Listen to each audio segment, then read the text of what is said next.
అందరికీ నమస్కారం. మహావిష్ణు స్వయంభు ఆ తిరుమల కొండలపై వెంకటేశ్వర స్వామి రూపంలో వెలిసి పాపాలను కడిగేవాడు వెంకటేశ్వర స్వామి. అట్లాగే మనం ఏ కోరిక కోరినా నెరవేర్చేవాడు వెంకటేశ్వర స్వామి అని ప్రతి హిందువు నమ్ముతారు. తిరుమల తిరుపతి దేవస్థానం ప్రపంచంలోనే అత్యధిక సంఖ్యలో భక్తులు రావడం జరుగుతుంది. ప్రతిరోజు 30,000 నుండి 40,000 మంది భక్తులు దర్శించుకుంటారు. అట్లాగే అత్యధిక ధనిక దేవాలయం ఏదైనా ఉంది అంటే అది తిరుమల తిరుపతి దేవస్థానం. అలాంటి తిరుమల తిరుపతి దేవస్థానాన్ని దర్శించుకోవడానికి, వెంకటేశ్వర స్వామిని చూడ్డానికని చెప్పి నెలల తరబడి వెయిట్ చేసి మరీ దర్శనం కోసం వస్తారు భక్తులు. తర్వాత లైన్లో గంటల కొద్ది క్యూ లైన్లో వెయిట్ చేసి ఆ తిరుపతి లడ్డూ కోసం, ప్రసాదం కోసం అని చెప్పి వెయిట్ చేసి ఇంటికి తీసుకెళ్లి దాన్ని పూజ చేసి, ఎంతో నిష్టగా పూజ చేసి అందరికీ పంచిపెడతారు. అలాంటి తిరుపతి లడ్డూలో మొన్న ఏదైతే రిజల్ట్ ల్యాబ్ టెస్ట్ ఏదైతే వచ్చిందో, మన హిందువులు గోవుని ప్రతిరోజు పూజిస్తాం. దేవుడితో సమానమైన ఆ గో మాంసం ఏదైతే ఉందో, లేదంటే చాప నూనె ఏదైతే ఉందో, అది లడ్డూలో కనిపించడం అనేది ఇంతకన్నా పాపం వైఎస్ జగన్మోహన్ రెడ్డికే దక్కుతుంది.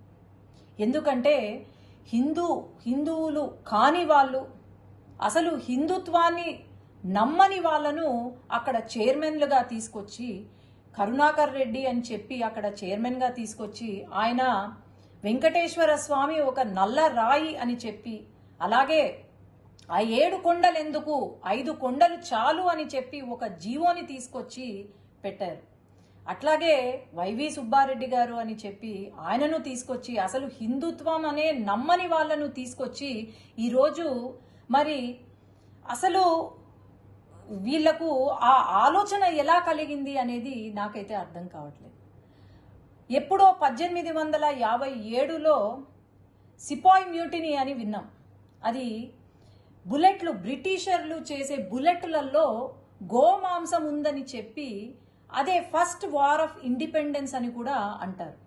గోమాంసం ఉందని చెప్పి చిన్నగా ఒక రివోల్ట్ స్టార్ట్ అయ్యి అది పెద్దగా కనిపించిన బ్రిటిషర్లు అందరినీ కూడా చంపి పాడేసిన దేశంలో ఈరోజు ఇక్కడ లడ్డూలో గోమాంసము, చాప నూనె ఉంది అంటే మరి ఏమనుకోవాలి? మనము ఈ గత 5 సంవత్సరాల కాలంలో మనం గమనిస్తే అసలు గుడులకు వాల్యూ ఇవ్వని ఆ ప్రభుత్వం, వైఎస్ఆర్సీపీ ప్రభుత్వం ఏదైతే ఉందో, నేను చెప్తూనే వచ్చాను. శ్రీశైలంలో కూడా శ్రీశైలం లడ్డూలో చికెన్ ఎముక కనిపించింది అంటే ఆ రోజు ఎటువంటి యాక్షన్ తీసుకోలేదు. అసలు దేవాలయాలు ఎందుకున్నాయి, లేదంటే మన దేవుళ్ళు ఎందుకున్నారు ఇంకా అని అనిపిస్తుంది. తప్పకుండా ఖచ్చితంగా అయితే ఎవరైతే దీనికి బాధ్యులో వాళ్ళను ఉరి తీసినా ఎక్కడ తక్కువ కాదు, కానీ వీళ్లకు కఠినమైన శిక్ష విధించాలి, ఖచ్చితంగా విధిస్తారు అని నేను అనుకుంటున్నాను. సీఎం గారు వెంటనే, మన గవర్నమెంట్ ఫామ్ అయిన వెంటనే తిరుపతి లడ్డు నాణ్యత కోసం, అది చాలా చిన్న విషయం కావచ్చు కానీ తిరుపతి లడ్డు నాణ్యత ఎలా ఉంది అని చెప్పి ల్యాబ్ రిపోర్ట్కి పంపించారు అంటే ఇంతకన్నా మంచి ముఖ్యమంత్రి, మంచి పాలన ఎక్కడైనా ఉంటుందా అని నేను భావిస్తున్నాను. ఇక్కడ మటుకు ఈ హిందూ మనోభావాలు దెబ్బతీసేలాగా ఇలాంటి సిచ్యువేషన్ మనకు ప్రపంచం మొత్తము ఈ దుర్ఘటనను గమనిస్తూనే ఉంది. ఖచ్చితంగా వీళ్లకు కఠిన శిక్ష వేయవలసిందిగా నేనైతే కోరుతున్నాను. ధన్యవాదాలు.